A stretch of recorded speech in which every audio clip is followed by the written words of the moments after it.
লা লা লা লা লা লা লা লা লা লা লা লা।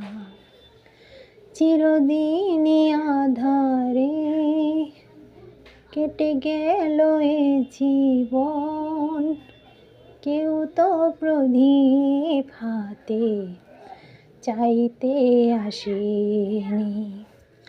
দূর থেকে দেখেছি পূর্ণিমার রাত আমি, কখনো আমার ঘরে জ্যোৎস্না ফোটেনি। চিরদিনই আধারে কেটে গেল এ জীবন, কেউ তো প্রদীপ হাতে চাইতে আসেনি।